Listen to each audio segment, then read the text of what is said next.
नमस्कार। राजनीति विज्ञान के मूल आधारों का अध्ययन करने के क्रम में आज हम लोकतांत्रिक व्यवस्था का अध्ययन करेंगे। लोकतंत्र सर्वाधिक लोकप्रिय और सर्वाधिक न्याय और समानता पर आधारित एक वो विचार दर्शन है जो सरकारों के लिए लोक कल्याण की पूर्ति का और लोक कल्याण को स्थापित करने का एक सशक्त माध्यम बनता है। सर्वप्रथम हम लोकतंत्र के अर्थ पर विचार करते हैं। एक सामान्य सी परिभाषा लोकतंत्र जनता का, जनता के लिए, जनता के द्वारा शासन है। इसको अगर हम विस्तृत और वृहद रूप में देखें तो सबसे पहले शासन के प्रकार के रूप में लोकतंत्र इस प्रकार की व्यवस्था है या इस प्रकार का एक विधान है जिसमें राज्य के शासन करने की शक्ति किसी विशेष वर्ग या वर्गों में निहित न होकर जनता में निहित, सर्व जनता में, संपूर्ण जन में निहित होती है और इस प्रकार जनता का प्रतिनिधित्व होता है, जनता के हितों का रक्षण होता है और जनता के प्रति ही शासन उत्तरदायी होता है। अगर हम राज्य के प्रकार के रूप में लोकतंत्र का अर्थ या लोकतंत्र का अध्ययन करें तो राज्य के प्रकार के रूप में लोकतंत्र जो है वो शासन की एक विधि ही नहीं होती, अपितु सरकार को नियुक्त करने, उसे अपदस्थ करने, उस पर नियंत्रण करने की विधि या नियम के रूप में लोकतंत्र को जाना जाता है। इसी प्रकार सामाजिक व्यवस्था के प्रकार के रूप में यदि हम लोकतंत्र का अध्ययन करें या लोकतंत्र का अर्थ देखें तो ये जीवन का एक वो ढंग है जो इस मान्यता पर आधारित है कि प्रत्येक व्यक्ति के सुख का उतना ही महत्व है जितना कि अन्य व्यक्तियों के सुख का हो सकता है। इसलिए किसी को भी अन्य किसी व्यक्ति के सुख का साधन मात्र न समझा जाए, इस प्रकार का एक दर्शन या विचार जो है वो सामाजिक तत्व के रूप में लोकतंत्र को अभिव्यक्त करता है। इसी प्रकार आर्थिक व्यवस्था के रूप में यदि हम लोकतंत्र का अर्थ देखें तो आर्थिक समानता की स्थापना और समस्त व्यक्तियों को, सभी लोगों को न्यूनतम जीवन स्तर की प्राप्ति लोकतंत्र का एक आधार होता है। इसके अतिरिक्त यदि जीवन के विशिष्ट दृष्टिकोण के रूप में लोकतंत्र को समझा और देखा जाए तो सबके हृदय में मानवीय गुण, क्षमा, सहिष्णुता, सेवा, परोपकार या विरोधी के प्रति आदर भाव, मानवीय संवेदनाएं, व्यक्ति मात्र के प्रति सम्मान, समझौते की प्रवृत्ति और ये सारे गुण मिल करके लोकतंत्र में सभी व्यक्तियों के द्वारा दूसरे के प्रति वैसा ही व्यवहार किया जाए जैसा वो अपने प्रति चाहते हैं या खुद के लिए पसंद करते हैं। इस नियम पर आधारित जिसमें प्रत्येक व्यक्ति के हृदय में, मन मस्तिष्क में ये विचार जो मानवीय गुणों का आधार है उपस्थित है और इसके आधार पर व्यक्ति एक प्रकार से आत्मानुशासन के आधार पर समाज की सक्रियता में अपनी भागीदारी रखता है। ये जीवन के विशिष्ट दृष्टिकोण के रूप में लोकतंत्र मानता है। तो लोकतंत्र एक बहुत विहंगम और व्यापक विचार दर्शन है।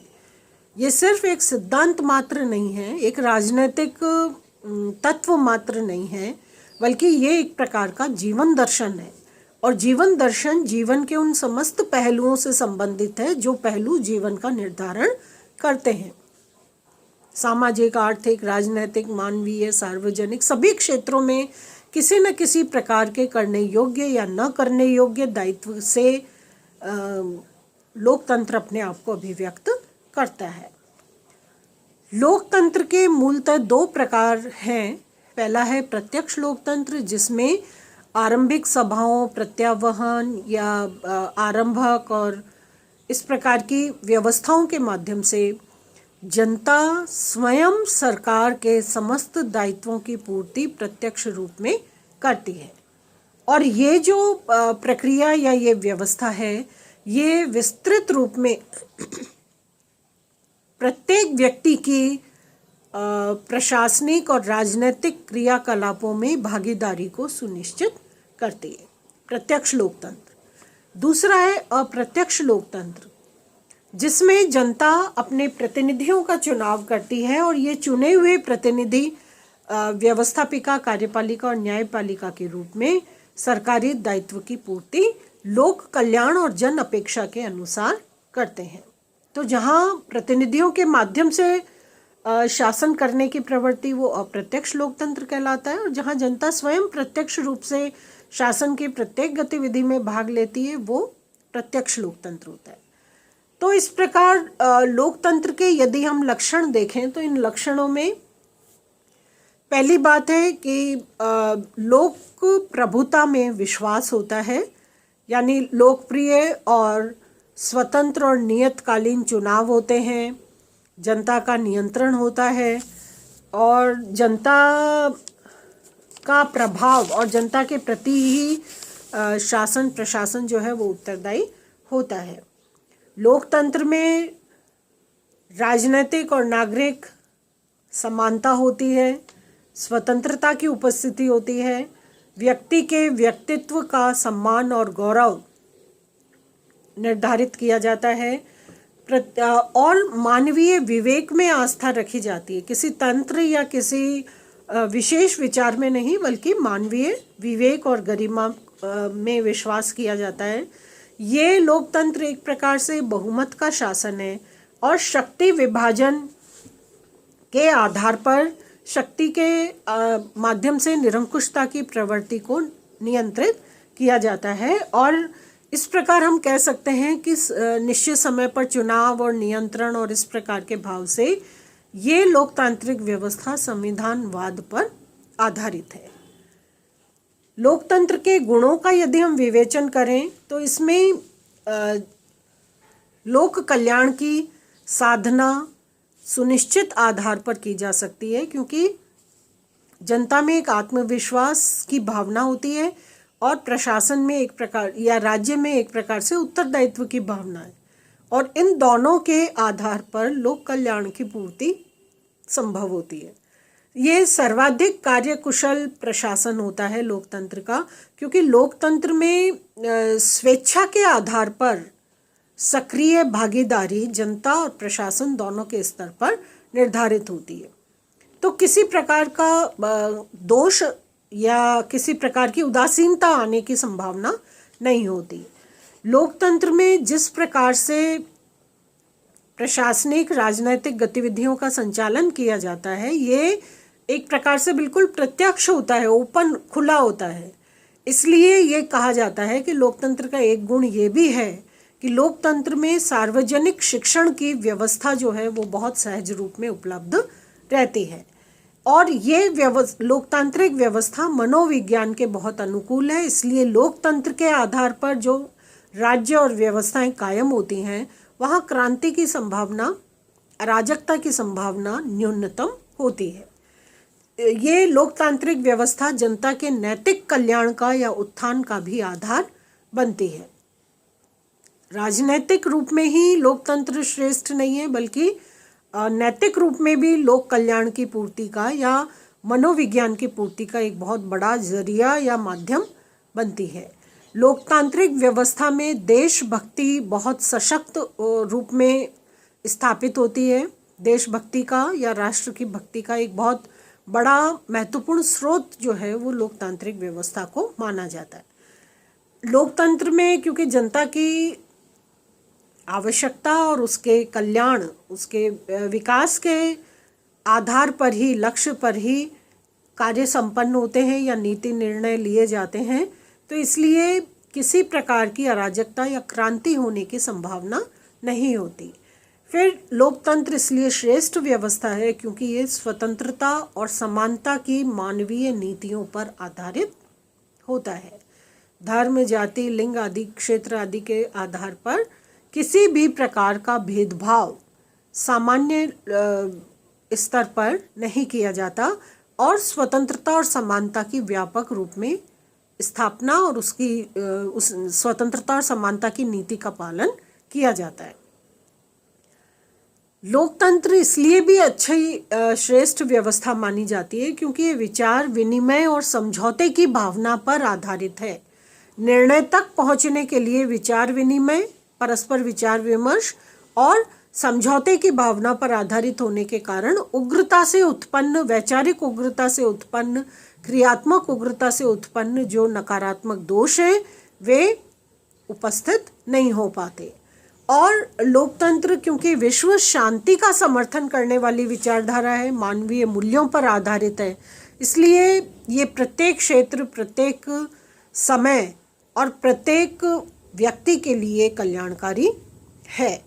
और इसीलिए कहा जाता है कि लोकतंत्र जो वसुधैव कुटुंबकम का एक सिद्धांत है, विश्व शांति की जो प्रमुख आवश्यकता है, अंतर्राष्ट्रीय सहयोग जो अंतर्राष्ट्रीय राजनीति के लिए वांछनीय है, इन सब की पूर्ति और प्राप्ति का एक बहुत महत्वपूर्ण साधन बनता है। और लोकतंत्र एक प्रकार से विकास का प्रोत्साहक है। लोकतांत्रिक व्यवस्था में विकास जो है वो बहुत, कहना चाहिए, स्पीडी, बहुत तीव्र गति से और बहुत ही सहज रूप में होता रहता है, क्योंकि प्रत्येक व्यक्ति इसमें अपनी भागीदारी को न्यायपूर्ण आधार पर स्थापित करता है और अपनी सक्रियता बढ़ाता है। और साथ ही साथ लोकतंत्र क्योंकि विचार विनिमय की पद्धति पर आधारित है, बहुमत का शासन है, लोकतंत्र मानवीय मूल्यों को, उसकी गरिमा को स्थापित करने वाली शासन व्यवस्था है, इसलिए ये एक प्रकार से परिवर्तनशील शासन व्यवस्था है। एक रूप से दूसरे रूप में परिवर्तन के लिए कोई बहुत विशेष प्रकार का क्रांतिकारी प्रयास करने की आवश्यकता नहीं होती। तो एक बहुत फ्लेक्सिबिलिटी या बहुत कहना चाहिए लचीलापन जो है वो लोकतांत्रिक मूल्य में या प्रक्रिया में दिखाई पड़ता है। तो हम ये कह सकते हैं कि राजनीतिक, सामाजिक और नैतिक सभी आधारों पर लोकतांत्रिक व्यवस्था एक ऐसी व्यवस्था है जो ज़्यादा संतोषजनक, विकासात्मक, सकारात्मक परिणाम और प्रयास स्थापित करती है। लेकिन इसके दोष भी हैं। आलोचक ये कहते हैं कि ये अयोग्यता का शासन है, मूर्खों का शासन है, क्योंकि प्रत्येक व्यक्ति को इसमें भाग लेने का अधिकार है, मनुष्य मात्र को इसमें समानता का स्तर प्रदान किया गया है, ये विचार विनिमय की पद्धति पर आधारित है और सामान्य जनता जो है वो बहुत विशेष रूप में राजनीति के प्रति इतनी सक्रिय नहीं होती, राजनीति उनके लिए इतना रुचिकर विषय नहीं होता, तो वो राजनीति के प्रति उदासीन होते हैं। और उनकी उदासीनता के परिणाम स्वरूप भी जहाँ जो राजनीति का निर्णय प्रक्रिया का आधार है वो जनता के आधार के माध्यम से ही तैयार होता है, इसलिए कहते हैं कि मूर्खों का शासन है। राजनीतिक रूप में जिस प्रशिक्षण की आवश्यकता होती है वो प्रशिक्षण सामान्य जनता को नहीं होता, इसलिए दलों का सहारा लिया जाता है और इसमें दलबंदी का जो रूप लोकतंत्र में सामने आता है वो उग्र होता है। उग्र दलबंदी के जितने भी दोष हैं वे सब दोष लोकतांत्रिक व्यवस्था में देखे जाते हैं। ये एक प्रकार से भ्रष्ट प्रकार की शासन व्यवस्था है। आलोचक ये कहते हैं कि इसमें नेतृत्व के ही भ्रष्ट होने की संभावना होती है।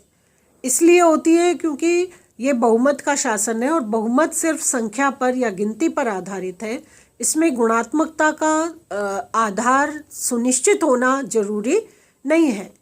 इसलिए दल पर आधारित होने के कारण ये कुशल नेतृत्व पर नहीं बल्कि भ्रष्ट नेतृत्व की तरफ भी प्रवाहित हो सकती है। और इसीलिए आलोचक ये कहते हैं कि लोकतांत्रिक व्यवस्था ऐसी है जिसमें सार्वजनिक धन और समय का अनावश्यक व्यय किया जाता है। जो बहुत कल्याणकारी कार्यों में लगाया जाने वाला स्रोत या साधन है उनका दुरुपयोग व्यक्तिगत स्वार्थ और लाभ की पूर्ति प्राप्ति के लिए किया जाता है। और इसीलिए आलोचक ये कहते हैं कि लोकतांत्रिक व्यवस्था में सर्वांगीण प्रगति की संभावना नहीं है। ये तो एक प्रकार से भीड़ तंत्र है, धनवानों का शासन है। अपनी इच्छा के अनुसार वो आर्थिक प्रलोभन देकर के अपने पक्ष में या किसी के विपक्ष में समर्थन या वातावरण बना सकते हैं। तो लोकतंत्र जिस सभ्यता को जन्म देता है वो आलोचकों के अनुसार बहुत ही दूषित, मंद प्रकार की और बहुत साधारण प्रकार की होती है। लोकतंत्र में समानता आलोचकों के अनुसार सिर्फ एक भ्रम है, वास्तविकता नहीं है। वास्तविकता में जहाँ पे नंबर पर आधारित जो निर्णय प्रक्रिया है उसका प्रसंग आता है, वहाँ पर लोकतंत्र में स्थापित होने वाली समानता एक बहुत बड़ा छलावा या बहुत बड़े भ्रम के रूप में स्थापित होती है। आलोचक ये कहते हैं कि यहाँ पावर गेम इस तरह से संचालित होता है लोकतंत्र में, संख्यात्मक बल जुटाने के लिए शक्ति का इस प्रकार से प्रयोग किया जाता है कि ये उत्तरदायी शासन के रूप में अपने आप को लोकतंत्र प्रतिपादित नहीं कर पाता। राजनीतिक शिक्षा का गुण हमने देखा था लोकतंत्र में कि सार्वजनिक शिक्षण उपलब्ध हो सकता है, लेकिन आलोचक ये कहते हैं कि राजनीतिक शिक्षा भी कोई बहुत विशेष योगदान लोकतंत्र का नहीं माना जा सकता, क्योंकि शिक्षा सिर्फ उसी क्षेत्र की, वो उसी विषय की कोई भी व्यक्ति प्राप्त करना चाहता है जो उसके लिए रुचिकर है। और लोकतांत्रिक संदर्भ में यदि देखा जाए तो राजनीति का क्षेत्र जो है वो सामान्य व्यक्तियों के लिए बहुत रुचिकर क्षेत्र नहीं होता, इसलिए वे उस क्षेत्र के प्रति उदासीन रहते हैं। और मतदाताओं की या जनता की उदासीनता जो है राजनीति के प्रति, वो किसी प्रकार का राजनीतिक प्रशिक्षण उन्हें प्रदान नहीं करेगी। उल्टा एक के बाद एक अनेक प्रकार के श्रृंखलाबद्ध दोष जो हैं वो इस लोकतांत्रिक व्यवस्था में मतदाताओं की उदासीनता के कारण उत्पन्न हो जाते हैं। फिर आलोचक ये भी मानते हैं कि ये लोकतांत्रिक व्यवस्था जो है इसमें पेशेवर राजनीतिज्ञों का विकास होता है। राजनीति से के माध्यम से कल्याण नहीं, राजनीति को लोकनीति के रूप में परिवर्तित करने का नहीं, बल्कि राजनीति के माध्यम से व्यवसाय के रूप में अपना व्यक्तिगत लाभ पूरा करने की मंशा राजनीतिज्ञों की रहती है। तो एक प्रकार से व्यावसायिक या पेशेवर राजनीतिज्ञों का जन्म और विकास इस लोकतांत्रिक पद्धति के कारण होता है। और आलोचक ये मानते हैं कि ये लोकतांत्रिक व्यवस्था क्योंकि प्रत्येक स्तर पर जनता की भागीदारी को सुनिश्चित करती है, इसलिए ये लोकतंत्र संकट काल की आपत्ति काल के लिए उपयुक्त या उचित नहीं है। और इस आधार पर वो ये मानते हैं कि लोकतंत्र अयोग्यता का शासन है, यह संख्यात्मक बल पर आधारित है, स्वतंत्रता और समानता इसमें सिर्फ एक छलावा या दिखावा मात्र है, वास्तविक नहीं है, इसलिए लोकतंत्र उचित नहीं है। लेकिन हम व्यापक नजरिए से अगर देखें तो लोकतंत्र अयोग्यता का शासन नहीं है। अंत में वही सरकार सर्वश्रेष्ठ होती है जो मनुष्य में नैतिकता, उद्योग, साहस, आत्मबोध, पवित्रता इनको दृढ़ बनाती है। लोकतांत्रिक व्यवस्था के जो बेसिक मूल्य हैं, जो सिद्धांत हैं, वे इन्हीं मानवीय मूल्यों पर आधारित है, इसलिए लोकतंत्र से बेहतर, लोकतंत्र से उपयुक्त और योग्य शासन व्यवस्था दूसरी नहीं हो सकती। क्योंकि और यदि हम व्यवहारिक रूप में भी देखें तो लोकतंत्र में साधारण जनता की भागीदारी जरूर सुनिश्चित की गई है, लेकिन जो निर्णय है, जो वास्तविक प्रशासन है, वो विशेषज्ञों के द्वारा होता है और बुद्धिमान व्यक्तियों का प्रभाव स्वभावतः अधिक होता है। इसलिए संख्यात्मक रूप में भी कोई नकारात्मकता आएगी ही ऐसा सुनिश्चितता पूर्वक कहना उचित नहीं होगा। तो लोकतंत्र योग्यतम व्यक्तियों की सेवाएं लेता है और उनके प्रभाव को स्वीकार करता है, और संख्यात्मक रूप में भी यदि हम देखें तो उनका प्रभाव अधिक होता है, इसलिए लोकतंत्र से श्रेष्ठ दूसरी व्यवस्था नहीं होगी। लेकिन लोकतंत्र को और अधिक सफल बनाने के लिए कुछ आवश्यक परिस्थितियां हैं, जैसे नागरिकों का नैतिक उत्थान होना चाहिए, शिक्षित और जागरूक जनमत होना चाहिए, आर्थिक समानता, नागरिक स्वतंत्रता, लिखित संविधान का रूप या लोकतांत्रिक परंपराएं, समाज में एकता की भावना, या समानता पर आधारित सामाजिक व्यवस्था होनी चाहिए। इसी प्रकार स्थानीय प्रशासन, स्थानीय स्वशासन को स्वीकार किया जाए ताकि राजनैतिक और प्रशासनिक क्रियाएं और दायित्व अंतिम स्तर तक भी निर्धारित होते रहें। दलीय व्यवस्था जो है वो स्वस्थ और सुदृढ़ राजनीतिक दल होने चाहिए। इसके अतिरिक्त न्यायप्रिय बहुमत और सहनशील अल्पमत होना चाहिए। बुद्धिमान और सतर्क नेतृत्व होना चाहिए जो स्वयं आधारभूत रूप में कल्याणकारी भावना से प्रेरित और प्रभावित को स्वीकार करता हो। विश्व शांति की स्थापना में प्रयासरत होना चाहिए और योग्य और निष्पक्ष नागरिक सेवाओं की स्थापना की जानी चाहिए। तो लोकतंत्र जो है वो व्यवहारिक रूप में अधिक सफल व्यवस्था के रूप में देखा जा सकता है।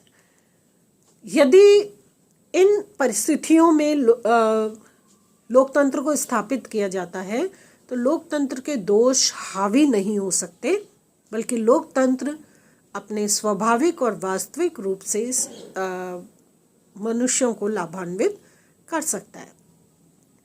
यदि हम निष्पक्ष नजरिए से इस विवेचन का निष्कर्ष देखें तो जो दोष वस्तुतः लोकतंत्र के बताए गए हैं वे दोष लोकतंत्र में इटसेल्फ व्यवस्था के दोष नहीं है, ये मानवीय स्वभाव के दोष हैं। और जब तक इस मानवीय स्वभाव या मनुष्यकृत इन दोषों को इम्प्रूव करने का या इनसे बाहर निकलने का प्रयास मनुष्य नहीं करेंगे, तब तक कोई भी श्रेष्ठ से श्रेष्ठ व्यवस्था भी फ्लॉप हो जाएगी या यहाँ आकर एक प्रकार से असफल हो जाएगी। इसलिए जहाँ हम व्यवस्था के दोष गिनाते हैं तो उन व्यवस्थाओं को संचालित करने वाला मनुष्य है। लोकतंत्र एक सांस्कृतिक और भावात्मक आधार पर कुछ ऐतिहासिक कहना चाहिए पृष्ठभूमि पर आधारित होता है। जहाँ लोकतंत्र की पद्धतियाँ प्रचलन में हैं वहाँ लोकतंत्र अधिक सफलतापूर्वक कार्य कर सकता है। तो इसलिए परंपरागत आधार पर या प्रैक्टिसेस के आधार पर लोकतंत्र के व्यवहार को बढ़ावा देंगे तो लोकतंत्र ज़्यादा समर्थ और सशक्त रूप में अपने गुणों के आधार पर लाभ प्रदान कर पाएगा।